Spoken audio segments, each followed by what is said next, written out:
তার জন্য আবারও কৃতজ্ঞতা ভাবি আপনাকে। নাও ফ্লোর ইজ ইয়োর্স।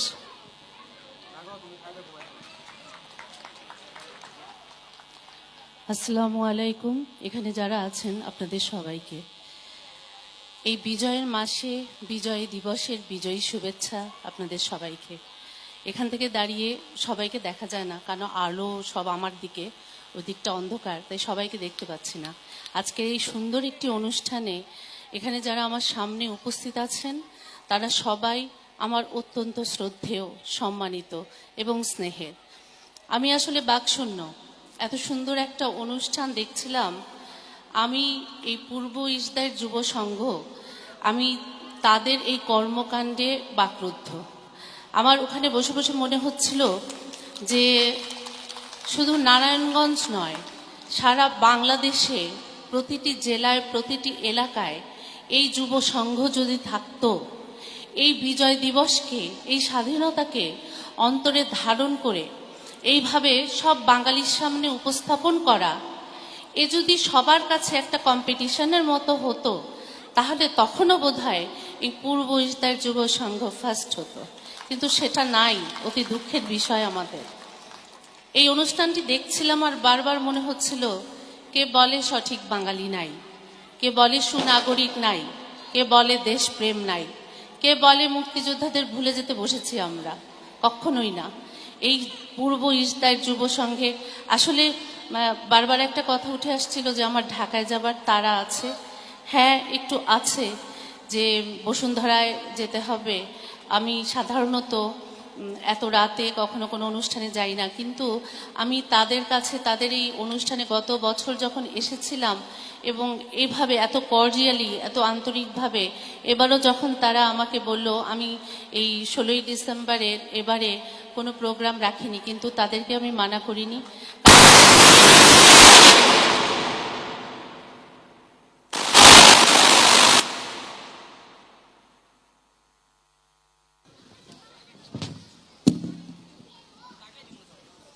গত বছরে এই অনুষ্ঠানটি আমি দেখে গেছিলাম, তখন একটু টেনশনে ছিলাম, ইলেকশন সামনে ছিল। আমি সেদিনই মঞ্চে দাঁড়িয়ে কথা দিয়েছিলাম যে আবার আসব, এবং আল্লাহর রহমতে আবার এসেছি। এবার তাদেরকে আমি মানা করতে পারিনি তাদের আন্তরিকতার জন্য, এবং এত সুন্দর একটি অনুষ্ঠান তারা উপহার দেয়। এই পূর্ব ইসদায়ের যুব সংঘ একই সাথে স্বাধীনতাকে ধারণ করেছে, বিজয় দিবসকে ধারণ করেছে, বাংলার ঐতিহ্যকে ধারণ করেছে, বাংলার সংস্কৃতিকে ধারণ করেছে। একসাথে সব কম্বিনেশন আমরা উপভোগ করছিলাম বাঙালিরা এই বিজয় দিবসে বিজয়ী বেশে। সবাইকে আমি আমার অন্তরের অন্তঃস্থল থেকে কৃতজ্ঞতা এবং আন্তরিক ধন্যবাদ জানাচ্ছি। আরও অনেক অনেক বড় পরিসরে হোক এই অনুষ্ঠান। আজকে যারা উদ্যোক্তা, আজকে যারা উদ্যোক্তাদের সাহায্যকারী, তাদের সবাইকে আমার সালাম, আমার অন্তরের অন্তঃস্থল থেকে কৃতজ্ঞতা এবং অভিনন্দন এবং ধন্যবাদ। বিজয় দিবস সম্পর্কে কি বলবো আমি আসলে বুঝে পাই না। বিজয় দিবস সম্বন্ধে যখন বলতে যাই আমরা, আমাদের খুব কষ্টার্জিত কিছু স্মৃতি ভেসে আসে। আপনারা দেখলেন কিছুক্ষণ আগে ওমর ফারুককে দেখলেন, মুক্তিযোদ্ধা, তার মা আজও বসে আছে দরজা খুলে। 3-4 বছর আগে টেলিভিশনে এরকমই একটা ইন্টারভিউ দেখছিলাম আমি, একজন মুক্তিযোদ্ধার ইন্টারভিউ, খুব সম্ভবত খুলনার হবে। উনি বলছিলেন, আমি এক দৃষ্টিতে তাকিয়ে চুপ করে তার কথাগুলো শুনছিলাম, উপলব্ধি করার চেষ্টা করছিলাম। পারবো না আমরা এই স্বাধীন দেশে স্বাধীনভাবে বিজয়ী বেশে বসে তাদের ওই কষ্ট উপলব্ধি আমরা হয়তো করতে পারবো না, কিন্তু কিছুটা অন্তরে ধারণ তো করতে পারবো। উনি বলছিলেন যে যখন ওনার বাসায় পাকিস্তানি আর্মিরা অ্যাটাক করলো, ওনার বাসায় একটা অনুষ্ঠান হচ্ছিল, ছোট্ট একটা বাচ্চার আকিকা অনুষ্ঠান, তখন আর্মিরা এসে অ্যাটাক করলো এই বাসাটিতে। ওনারা বাসা ছেড়ে, ওনার বউ সহ বাসা ছেড়ে পালিয়ে যেতে পেরেছিল, কিন্তু ওই আতঙ্কে বাচ্চাটিকে নিতে ভুলে যায়। যখন বাসায় তারা ফিরে আসে, তখন দেখতে পায় যে তার মা, যে পালাতে পারেনি, এবং ওই বাচ্চাটি উঠোনে শুধু মৃত না, ওদেরকে মেরে বেয়নট দিয়ে ওদেরকে ঝাঁঝরা করেছে। সেই মুক্তিযোদ্ধা তখনই সিদ্ধান্ত নেন যে দেশের জন্য উনি মুক্তিযুদ্ধ করবেন। উনি যখন বেরিয়ে যাচ্ছিলেন মুক্তিযুদ্ধ করার জন্য, তখন ওনার স্ত্রী ওনার পাশে এসে বলে, আমার তো আর কেউ রইল না, তাহলে আমি এখানে থেকে কি করব? আমিও তোমার সাথে মুক্তিযুদ্ধে যাব। সেই মুক্তিযোদ্ধা তার স্ত্রীকে সাথে নিয়েই মুক্তিযুদ্ধে যোগ দিলেন। ওনারা একটি অপারেশনের সময় যখন অপারেশন করতে গিয়েছিলেন, তখন আর্মিরা পিছন থেকে তাড়া করেছিল। তারা দৌড়ে একটা নৌকাতে উঠতে পেরেছিলেন ওখান থেকে সরে যাওয়ার জন্য, কিন্তু তার স্ত্রীটি পিছনে পড়ে গিয়েছিল। তার স্ত্রীটিকে যদি তাদেরকে নিতে হয়, তাহলে তারা সদল বলে সবাই ধরা পড়ে। স্ত্রীটি বলল, আমাকে নেওয়ার কোনো দরকার নাই। চিৎকার করে বলল, ওইখান থেকে আমাকে এখানে গুলি করে মেরে যাও। তার কারণ তোমরা যদি আমাকে না মেরে যাও, তাহলে পাকিস্তানি আর্মিরা আমাকে শুধু মারবে না, আমাকে ঝাঁঝরা করবে নৃশংসভাবে, নির্মমভাবে।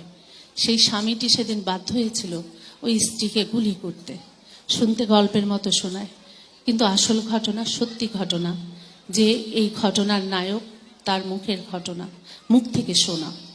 সেই স্ত্রীটিকে সেদিন উনি গুলি করে ওখানে মেরে চলে এসেছিলেন। দেশ স্বাধীন হয়েছে। তার ওই অন্তরের যে কষ্ট, সেই কষ্টের যে আনন্দ, সেটা কিন্তু এই বিজয়ের পতাকা দেখে, অন্য কিছু না। আমরা যদি আমাদের মুক্তিযোদ্ধাকে এভাবে ভুলে যাই, মুক্তিযুদ্ধকে ভুলে যাই, তাহলে শেষ হাসরের ময়দানে যেদিন আমাদের সাথে তাদের দেখা হবে, জবাব দিতে পারবো তো তাদের ঋণ আমরা শোধ করতে পেরেছি কিনা? পারবো না। তাই এখনো আমরা বলি, আমরা এগিয়ে যাচ্ছি, বাংলাদেশ এগিয়ে যাচ্ছে দুর্গম গতিতে, বাংলাদেশ এগিয়ে যাচ্ছে অদম্য গতিতে। আমাদের মাননীয় প্রধানমন্ত্রীর হাত ধরে আমরা হাঁটতে পেরেছি অভিশাপ মুক্তির পথে। রাজাকারদের বিচার হচ্ছে, দেশ উন্নতি হচ্ছে, আমাদের মুক্তিযোদ্ধারা সম্মান পাচ্ছেন। আমরা মুক্তিযুদ্ধকে চিনছি, আমরা মুক্তিযোদ্ধাদের চিনছি এই ধরনের অনুষ্ঠানের মাধ্যমে। তাহলে আমি বলবো, আমি কেন, আমরা এখানে যারা সবাই উপস্থিত হয়ে আজকে বাকরুদ্ধ হয়ে এই অনুষ্ঠানটি দেখছি, তারা এই অনুষ্ঠানের আয়োজন করেছেন, তারা সফল, তারা উদ্যোক্তা যারা আছেন তাদেরকে দোয়া করছি অন্তরের অন্তঃস্থল থেকে। তারা তাদের এইরকম কার্যক্রম নিয়ে আরো অনেক বড় হোক, বড় পরিসরে আরো সুন্দর করে স্বাধীনতাকে বাঙালির মনে প্রতিষ্ঠিত করুক।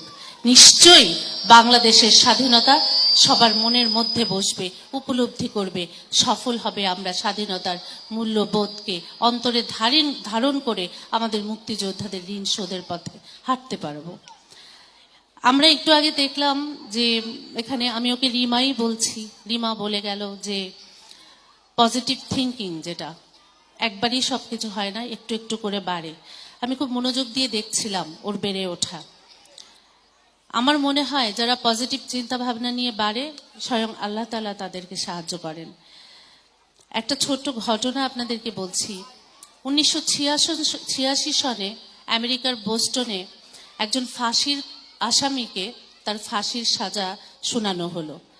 ফাঁসির সাজা শোনানোর পরে ওখানকার কতিপয় বিজ্ঞানী বললেন যে ওনাকে নিয়ে, এই আসামিকে নিয়ে একটা পরীক্ষা করা হোক। কি পরীক্ষা? সেই পরীক্ষাটা হচ্ছে, ফাঁসির আসামিটিকে বলা হলো, তোমাকে ফাঁসি দিয়ে মারা হবে না, তোমাকে মারা হবে একটা বিষধর সাপের দংশন দিয়ে। অর্থাৎ মারাত্মক বিষাকৃতির একটা সাপ, কোবরা, সেই কোবরার দংশনে তাকে হত্যা করা হবে। ফাঁসির আসামি কিছুই করার ছিল না, মেনে নিল।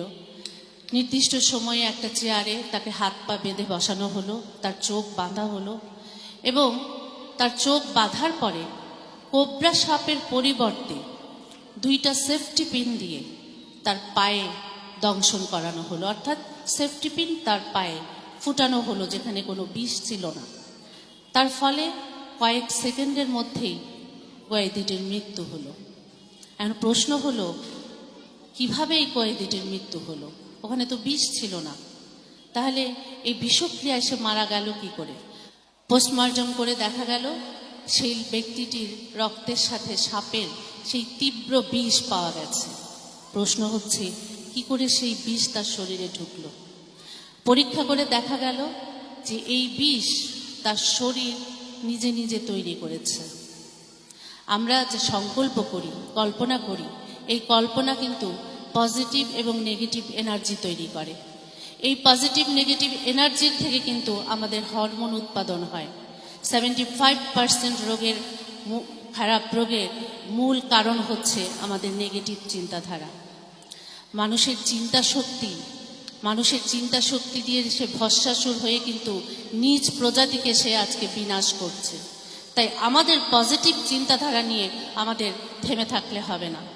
25 বছর বয়সে যখন চিন্তা করে একটা মানুষ যে কে কি মনে করবে, করব, কিন্তু 50 বছর বয়সে এসে ভয় পায় কে কি ভাববে আমার পজিটিভ কাজে, পাছে লোকে কিছু বলে। কিন্তু যখন 50 বছর পেরিয়ে যায় তখন পিছনে ফিরে তাকিয়ে দেখে কই আমাকে নিয়ে কেউ আসলে কোনো চিন্তাই করে নাই। কে কি ভাবলো, কে কি বললো, কে কি বলবে, কে কি ভাববে, তা চিন্তা না করে আমরা যদি আমাদের পজিটিভ চিন্তাধারাকে নিয়ে এভাবে হাঁটতে থাকি, এভাবে চলতে থাকি, তাহলে আমাদের এই পজিটিভিটি কিন্তু আমাদের জীবনের সফলতা, যেটাকে বলে ডিজায়ার গোল, সেই গোলে আমাদেরকে পৌঁছে দিবে। আমি বিশ্বাস করি বিন্দু থেকে বৃত্ত হয়। তাই এই পজিটিভিটি, আজকের এই অনুষ্ঠানটাকেও আমি এই পজিটিভিটির নাম দিতে চাচ্ছি।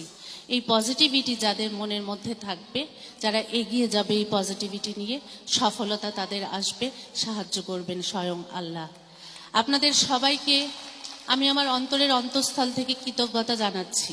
যেই সম্মান আজকে আমি এখান থেকে নিয়ে যাচ্ছি, অন্তরে ধারণ করছি, মাথায় করে নিয়ে ফিরে যাচ্ছি। আমি আপনাদেরকে কথা দিচ্ছি, যখনই আমাকে ডাকবেন, আমার ক্ষমতা নাই, খুবই ক্ষুদ্র, খুবই সীমিত, আমি আমার সর্বস্ব ক্ষমতা নিয়ে আপনাদের পাশে অবশ্যই হাজির হব, অবশ্যই থাকব। পূর্ব ইসরায়েলের এই অনুষ্ঠানটি সম্পর্কে আমার ধারণা হয়েছে গত বছর। এর আগে শামীম সাহেব এসেছিলেন, দেখলাম এই এলইডিতে। আমার কাছে যে হয়তো ওনার বলা হয় নাই, গল্প করা হয় নাই, এই অনুষ্ঠানের যারা উদ্যোক্তা, বিশেষ করে আমি যার নাম বারবার শুনছি, জনাব ইউসুফ সাহেব, আপনাকে আমি দোয়া করছি, আপনাকে অনেক ধন্যবাদ জানাচ্ছি, যেন সবসময় এরকম করে আপনি তাদের পাশে থাকতে পারেন সিগনেচার হয়ে। কারণ মানুষ চলে যায়, তার পাখি চলে যায়, পালক পড়ে থাকে, মানুষ চলে যায়, তার সিগনেচার কিন্তু রয়ে যায়। তারা আপনাকে সারা জীবন এভাবে করেই মনে রাখবে। আমি এই সম্মান মাথায় করে নিয়ে যাচ্ছি, এবং আপনারা যারা সবাই মিলে আমার কাছে একটা দাবি জানিয়েছেন, এখানে নিজাম আছে, আমি এখান থেকেই নিজামকে বলছি, নিজাম, আমিও তোমার ভাইকে বলবো, তুমিও বলো সবাইকে, যে সবাই মিলে মাসুমের কথা আমাকে বলল, সে যেন তার যোগ্য একটা পোস্ট পায়। আমারও এটা তোমাদের কাছে অনুরোধ। আরেকটা, জয় বাংলা যখন শুনি না, তখন রক্তে একটা উত্তেজনা অনুভব করি। 15ই ডিসেম্বর মধ্যরাতে 12টা 1 মিনিটে যখন পতাকা উড়াই, আমি উড়াই, যেখানে যেভাবে থাকি উড়াই। যখন মধ্যরাতে ওই পতাকাটা উড়াই, 16ই ডিসেম্বর বিজয় দিবস আসছে, ঈদের থেকেও আনন্দের কিছু মনে হয়। তখন মনে হয় ওরা আমাদেরকে দেখছে, আমাদের পূর্বপুরুষরা, যারা আমাদেরকে স্বাধীন বাঙালি করে দিয়ে গেছে। ইতিহাসের মহানায়কের মন্ত্রে তারা নিরস্ত্র অবস্থায় যেভাবে ঝাঁপিয়ে পড়েছিল, মরণকে পণ করে যেভাবে তারা যুদ্ধে জিতেছিল, আমাদের পাশের দেশটির সহযোগিতায়, সর্বোপরি আল্লাহর রহমতে, আমার মনে হয় ওনারাও তখন আমার পাশে দাঁড়িয়ে থাকেন। আমি উপলব্ধ করি, আমি দেখি তারা খুশি হচ্ছেন। বাঙালি আমাদের ভুলে নাই, বাঙালি আমাদের ভুলবে না। তাদেরকে আমরা স্বাধীনতা দিয়েছি, তারা আমাদেরকে মূল্যায়ন করেছে। তাই এই বিজয় দিবসে আমি আপনাদের সবার কাছে অনুরোধ করছি, একটু আগে ক্যামব্রিয়ান বিশ্ববিদ্যালয় বা ক্যামব্রিয়ান স্কুলের যিনি বাসার সাহেব, উনি বলে গেলেন যে এরকম ইউনিটি, এরকম একাত্মতা, এরকম একাত্মবোধ কোনো অঞ্চলে, কোনো এলাকার, কোনো পাড়ায় যদি থাকে, তাহলে সেই পাড়ার বা সেই এলাকায় ইপটিজিং বলুন, মাদকাসক্তি বলুন, কোনো দুর্নীতি বলুন, সন্ত্রাস বলুন, ক্যাডার বলুন, থাকবে না। কারণ প্রত্যেকটি মানুষ একাত্মবোধ হলে তাদের সচেতনতাও একাত্মতা লাভ করবে। আমার বিশ্বাস পূর্ব ইসরায়েল সবচাইতে আগে এইগুলো মুক্ত হবে, এই দূষণ মুক্ত হবে। আমি তারপরেও আসলে এতটা কথা বলা উচিত না মঞ্চে, এত সুন্দর একটা অনুষ্ঠানের রেশ সবার মনে রয়ে যাক, এটা আমি চাই। আমি কথা তো দিতে পারি না, তবে যদি আল্লাহর হুকুম হয়, যদি বেঁচে থাকি, সুস্থ থাকি, শামীম সাহেবকে বলবো, একটু আগে রিমা বলে গেল যে আমার পাশে শামীম সাহেবকে দেখতে চায়, তো আমি বলবো তার পাশে আমি থাকবো ইনশাল্লাহ। তো অবশ্য রিমার মুখে এটা মানায়, সে একজন সফল নারী। আমি দোয়া করছি ওর জন্য আরও সফলতা লাভ করুক সে। তো আপনাদের সবাইকে অনেক অনেক ধন্যবাদ। শুধু একটা অনুরোধ আপনাদেরকে, স্বাধীনতা যুদ্ধ আমার মনে নাই, আমি খুবই ছোট ছিলাম, 2 বছর বয়স, কিচ্ছু মনে নাই। যা শিখেছি, যা জেনেছি, দেখে পড়ে জানতে চেয়ে তারপরে মেনেছি, অন্তরে ধারণ করেছি। আপনাদের কাছে আমার অনুরোধ,